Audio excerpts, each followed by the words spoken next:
takir. Batang itu pecah lagi. Ora pecah. Betul.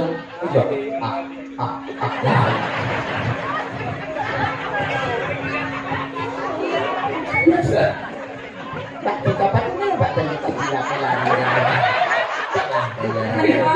Nah, se.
nyadun dawuh ing kalenggahan mangkiripun Dukuh Indrawati sampun siya gamidhangetaken punapa ingkang dados dawuhipun Kanjeng Koko Prabu.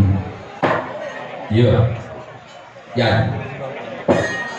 Mau ngarepun Kakang wis ngandhakake yen putra Mandura putrane Samarga Kanjeng Rama Prabu Basudewa kuwi kang cinathet nuksara silah kang resmi amung 3. Ya kuwi pun Kakang Yayi Indrawati lan Kakang Yayi Brontajaya.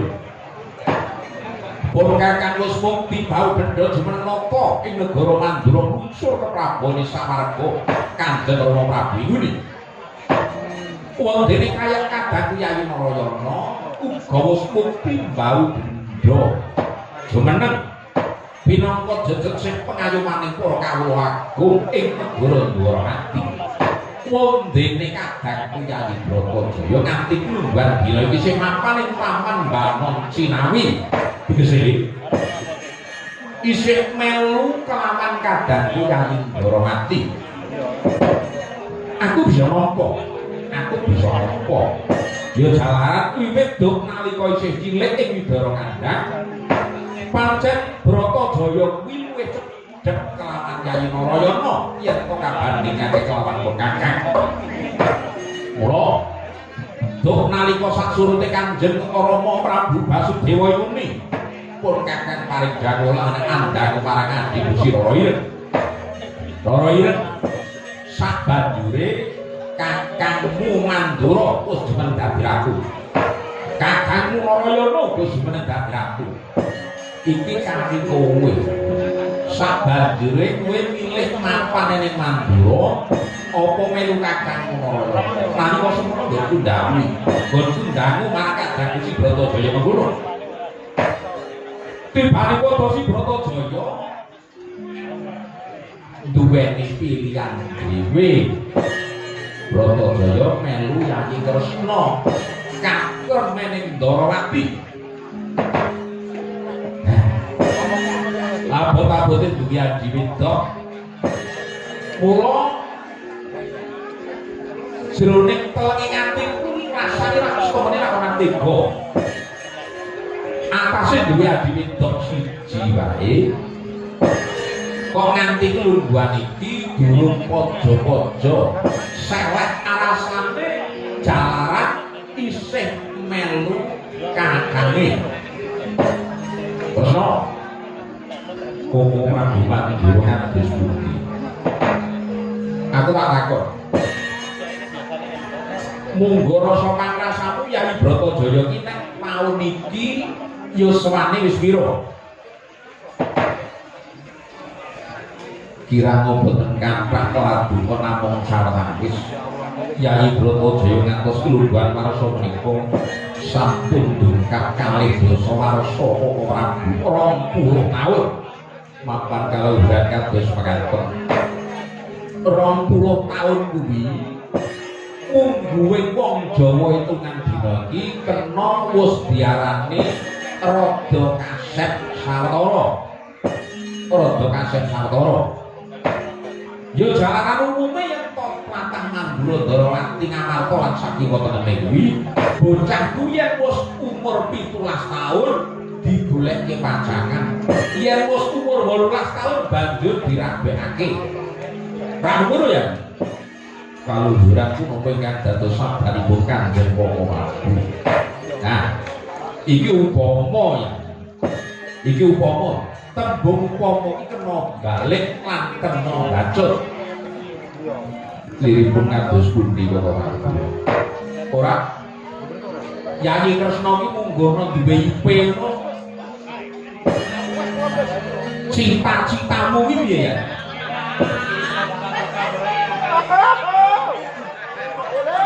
Wah, jangan cita-cita. Menengo setiaki menengo, iki rembug wigati. Pepenginanmu kuwi kira-kira piye duwe kadang ipin? Calone sok sing mengku garwa. Adimu si Bratajaya kuwi mungguh kriteriamu iki kaya apa? Nang arep aku wis Dhuwur. Kongko mati. Yen kos ngantos kalenggan mangke kula menika boten gadhahi kekudangan dumateng Yayi Bratajaya. Jernyatanipun najan to kula gadhahi kekudangan namung kula ngurmati ingkang lampahi menika mangke Yayi Rara. Kula-kula jane ngawak menawi to kekudangan kula menika boten saged kawujudan, boten saged kasembaran wontenipun namung cumo, wontenipun rak namung beliau. Mau ngarepun Kakang Irak wis kandha. Iki upama tegese kena bacut lan bisa kena bali. Sebisa mana tak baleni iki upama kena bacut kena bali.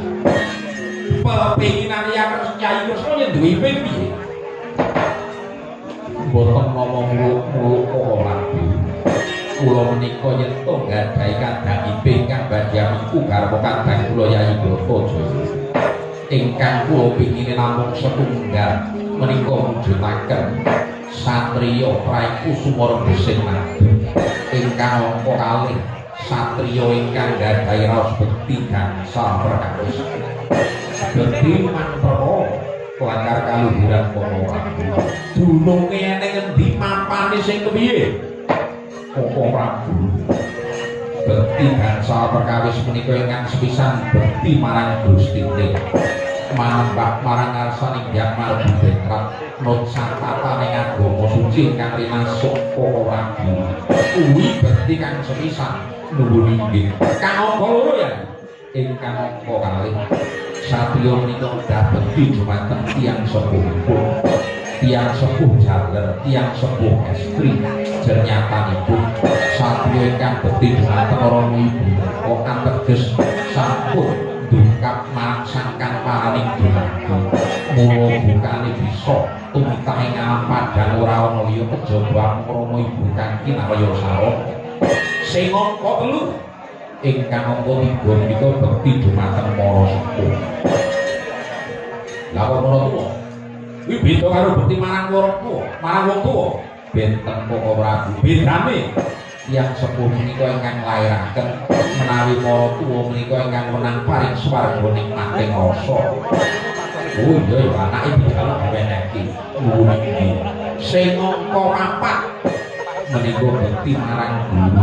Tegese satriya menika kedah dunung asalipun sinten ingkang maringi secala pandhanging kedah menika ingkang dipun sukeni, kedah menika ingkang dipun beteni. Lah jangkeping sing angka 5 satriya menika kedah ngabekti marang negari, ngabekti marang waktu, kedah puwun tumapun tekti dumateng peranatan negara ingkang lumampah.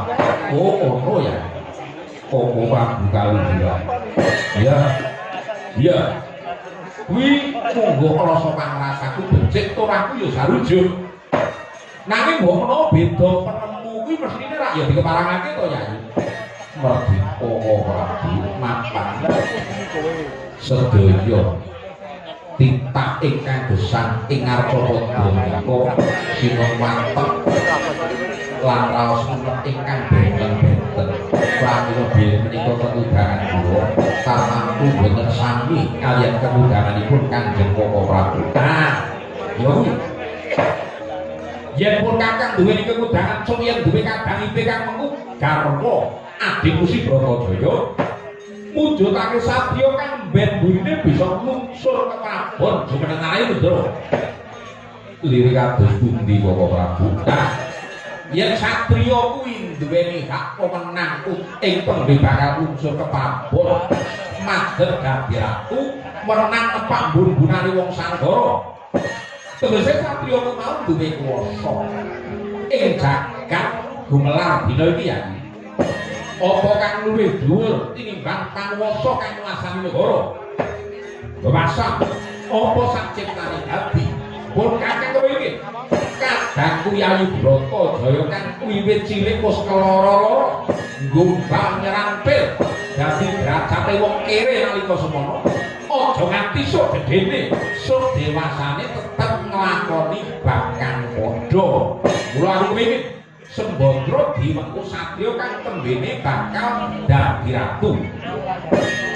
Kok ora bingung iki. Lah iki siji singkirku.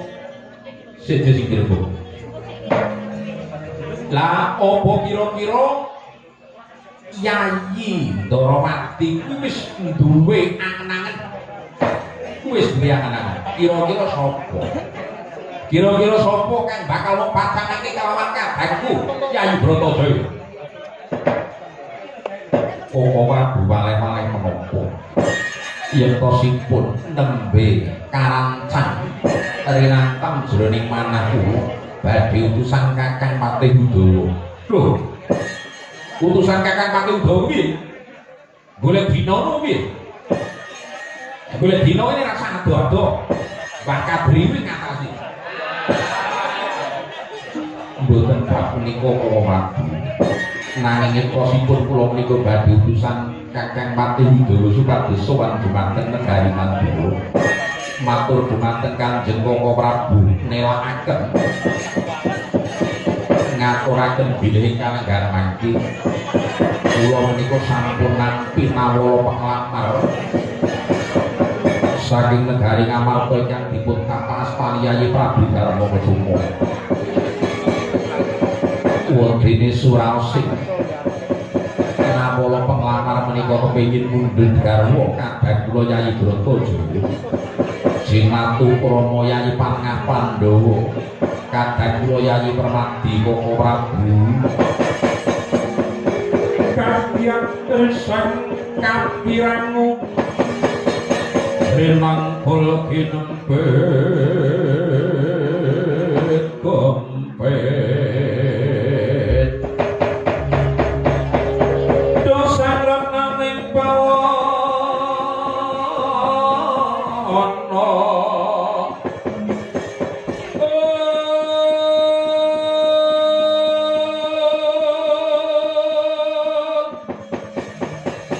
ya gitu kan walangan hati ya gitu kan nasib ya ya gitu kan kudu garing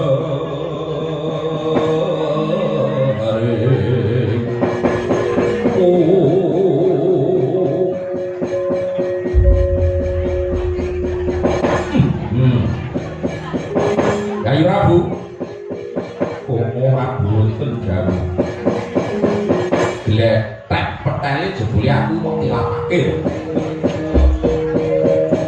aku ki wong dilamake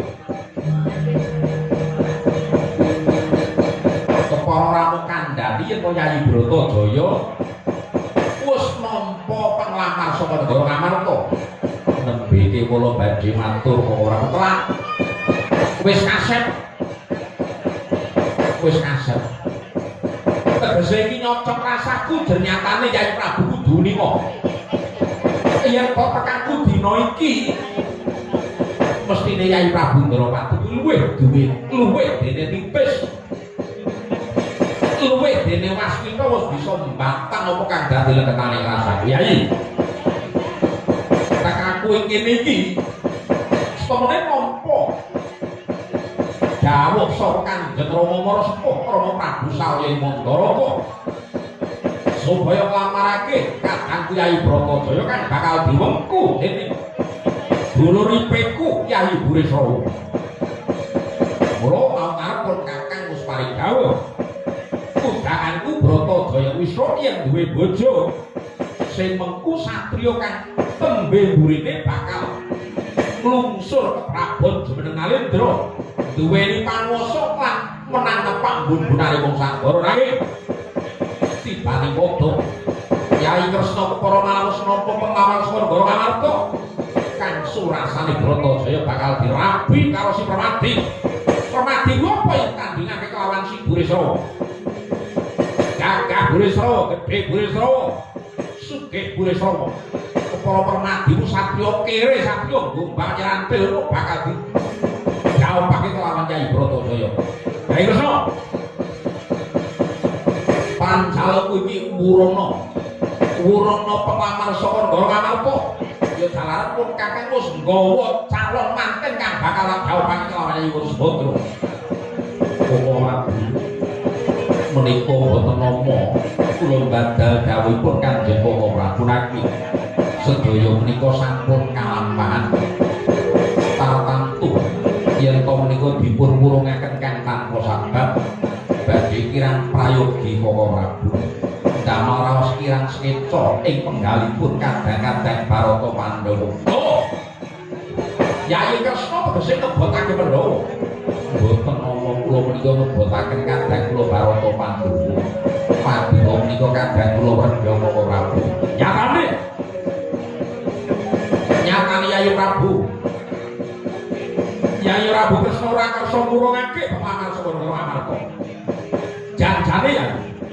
Janjane aku iku aku dulur tuwe ora.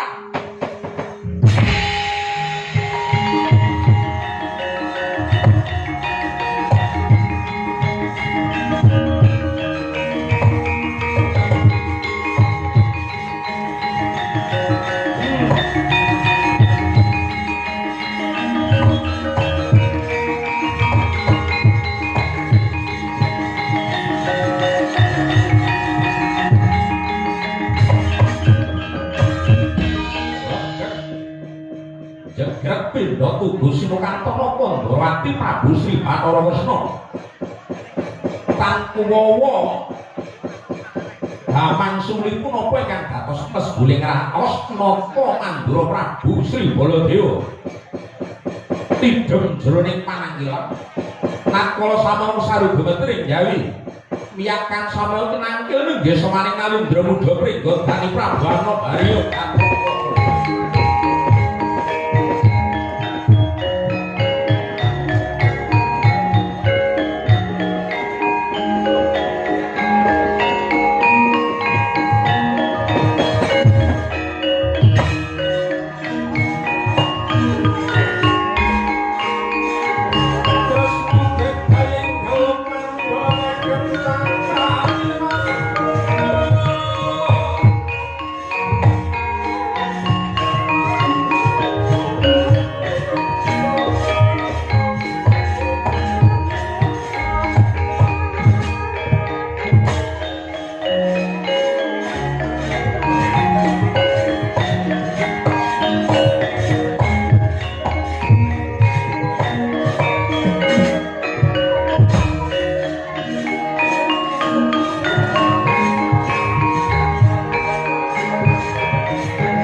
isin nggonku nyaman kan sesedokan marang ana ngarsanipun putraku ing Pringgondani Prabu Anomarya Gatotkaca nggih tetungko padha kanthi karaharjan sowan mugi wong Prabu nggih Raja sowan kula putra ing Pringgondani dikal gampang diteparang kula ngaturaken sumeng kemen pangabekti kunjuk dhumateng sopan dukungan Kanjeng Prabu.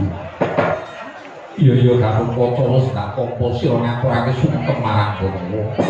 Ora liwat pangestu kuwadyake tanpa mono nggih. Prabu kadang kapundi. Prabu Mandura kula ngaturaken sumeng kemen pangabekti kunjuk sopan dukungan Kanjeng Prabu. Anakku wong bagus, anakku wong jarot.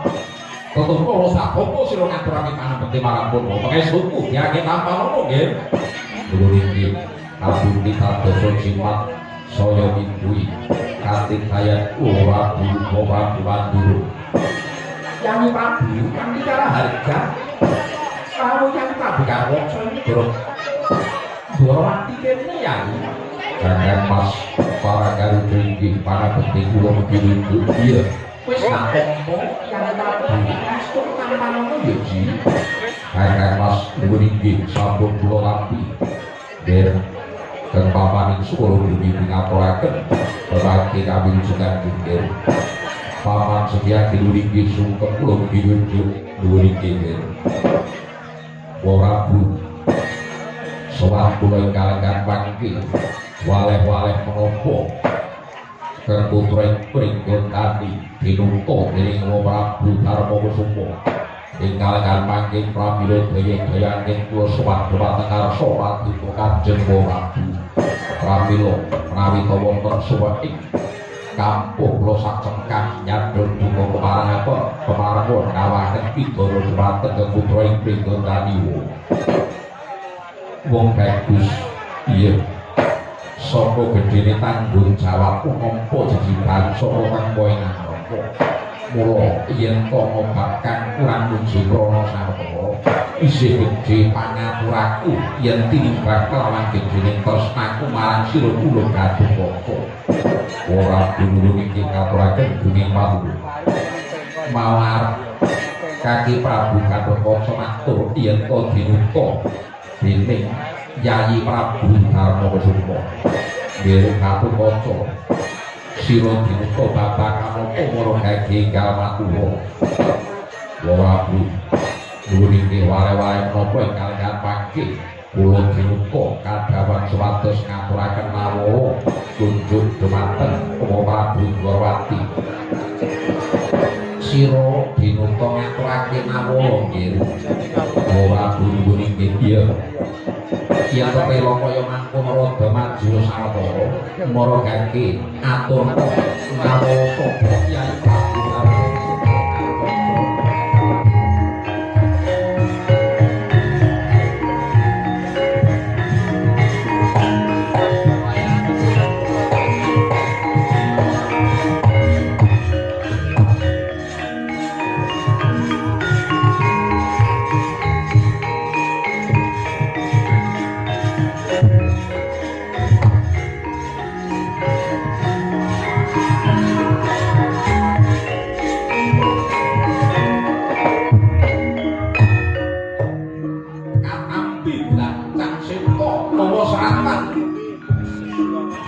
jroning kalih Sanata Kresna yen dene tiba-tiba jroning panggalih gandeng meka ngamarta yen pedhawenan senggah gawe temanten namung pekewet jroning raos Sang Prabu Kresna badhe paring pawangsulan gandeng kandhang mangke tinenggan dening Rangkanata Prabu Sri Baladewa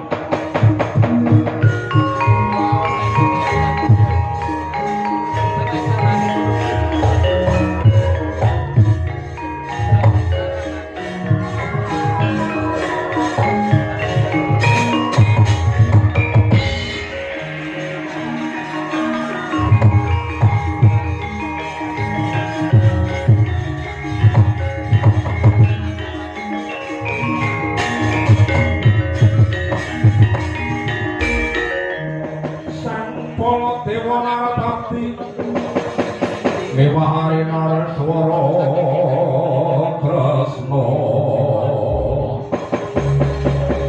larang sanjang panon cinawi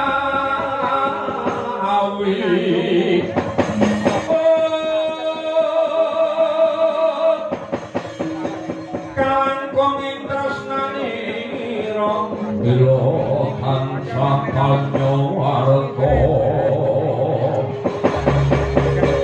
nila tansah kanya warga Sri Narendra kalih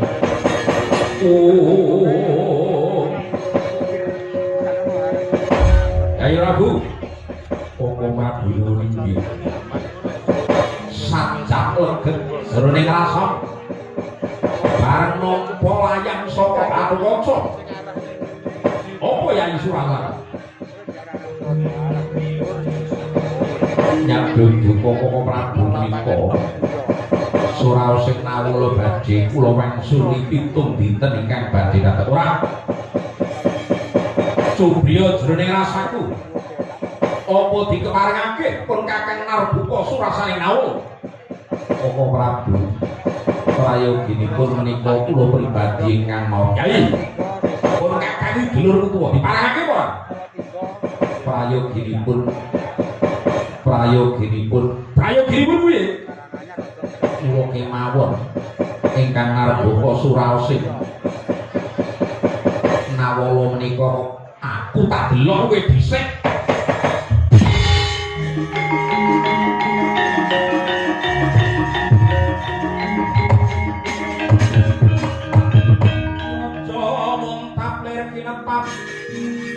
Joko pangmawin mawis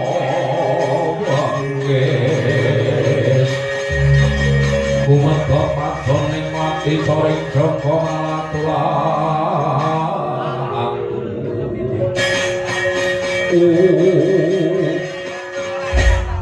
mau ngarep pustu rasa Cubriya jroning rasaku tak lintang-linting tak lipur-lipur nyatane atiku ora bisa dihapus iki nawala saka negara Amerta iki nawala kang surasane nakokake yen to Yai Prabu Darmakusuma kepengin enggal ana dina kanggo dhauping Yai Pranadi kelawan kadang Yai Brataya Yai Kresna aku kan bakal mangsi kanggo kaca wangsulane layang iki tak sun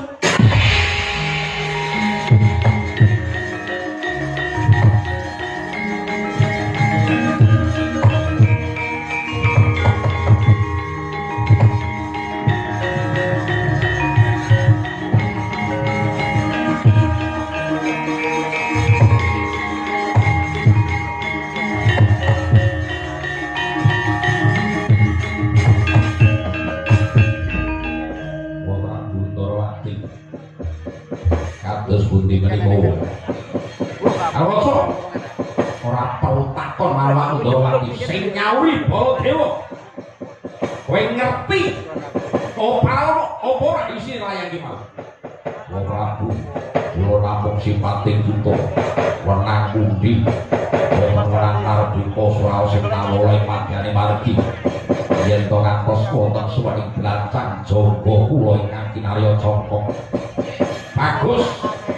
bagus rumakna kobokku sak predonan dina iki aku kan mangsuli lamaran saka negara Amarta tak ngurungake kan tanpa sabab ya jalaran Brata Jaya ora pantes dadi bojone Permati ku apa satya kere satya gombal karo ngrabi adiku kadang Yai Bratajaya rumakna Brata Jaya bakal tak dhawuhake kelawan kadangku Ipik Yai Burisrawa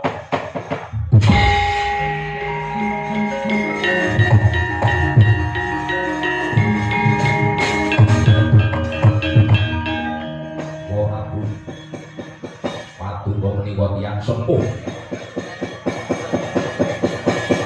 paduka menika tiyang sepuh sanes tiyang sepak tegese piye kekaipun tiyang sepuh menika kenging damel maudran saking kenging menapa ing kalegan pangki kula menika dipun kengket dipun sowan dumateng Negari Dwarawati ingkang kula sowani menika Wa Prabu Kresna nanging punapa ingkang dados sabab ngantos paduka Kanjeng Wa Prabu Mandura ingkang duka ingkang dawaken duka dumateng kula teman awek-awek belancang seta ingkang mujudaken awala saking kari amarga mundur kari Dwarawati aku uga duwe menangan padha kanthi bawadan menapa aku kuwi dulure tuwa Kyai Dwarawati kadang sepuh menika urutaning kulawarga aku ki Nalendra Mandura Nalendra menika menawi wonten Mandura menawi wonten kari Dwarawati menika derajatipun kathah karo Prabu Baladewa kuwi padha Wa Prabu menika tampun kathah karo Wigayo rancang mutlak gawipun Kanjeng Prabu Baladewa boten badhe kula ketum nanging seklimat aturipun gawipun Wa Prabu Dwarawati menika ingkang badhe kula pun lho kumalancang kowe Harwaca napa kemawon badhe kula tanggel badhe kula lampahi ternyatanipun kula menika duta pamungkas sinten mawon ingkang badhe ngalang-alangi menapa ingkang dados tanggal jawab kula rawe-rawe rantas malang-malang butuh bagus lanang terang ngerti ora yen direki Purbawasari Bratajaya ana tangane Baladewa kula ingkang pinangka duka yen to ngantos urung kawitipun Paman Permadi kaliyan Wa Bratajaya ingkang wirah boten Paman Permadi ingkang wirah boten para pundhe Barata Pandhawa banjur Wiranata pribon dari Prabu Harwaca mila kula tokohi perjoting jaga perai dodo metu wong jaba keparat kula tenggawa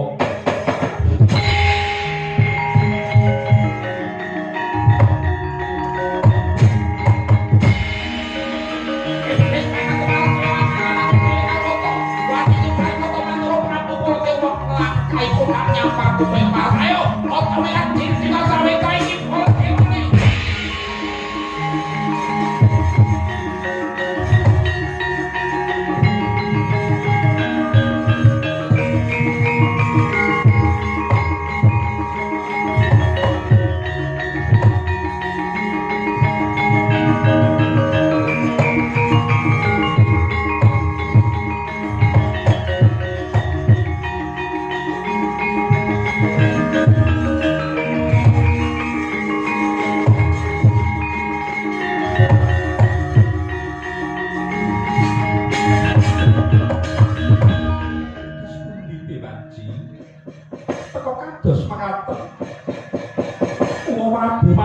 ndawakaken duka dumateng kadang kula yayi Gatotkaca Samba dos pundi Dewaji mestine sira ora pangling lagak lagu-lagiane wong atuamu Mandura pancen ya kaya mengkono kuwi ampun kaget nggih menika dipun anggep biasa kemawon gandeng umpama menika pancen darah tinggi darah tinggi menika menapa Paman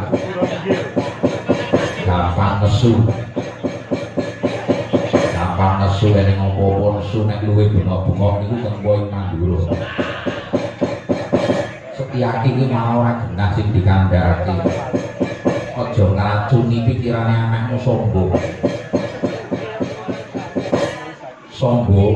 wonten timbalan kene dawuh Dewaji dina iki arep dikaya ngapa kedadian dumadi wis kebacut kaya mengkene tegese sisih sendiri rukun kampuran gane iki mengko bisa mbabar karya kang kurang prayoga mula sira Samba aja pegat ing kaprayitnan sira Samba aja nganti pegat kaprayitnan kepara malah tikrana kawaspadanmu aja nganti iki mengko ana kang ngriwuk kempul teman saya bebudak telakon kang dumadi negara Dwarawati nggih Kanjeng Rama namun sedika semakin dawuh Setyaki wonten timbalan kang dawuh Prabu aja kaya bocah cilik Yaki dina iki Maragaki sangatak napa wadya Balanegara Maragaki aja nganti mengko ana kang ngari biru ngrimu kempul marang gone kang bakalan ndayuda Koko Prabu Mandura kelawan putraku ing Pringgondani Kaki Prabu Karwaka dhuwur inggih kula lampung sendika ngestakaken gawé ngiras pantes dina iki bubar kang gantung sido jeneng ingsun bakal pundrang apa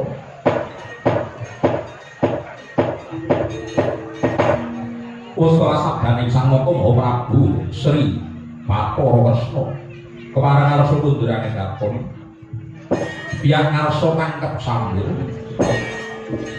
candrane hamuji syukur mring ngarsaning Gusti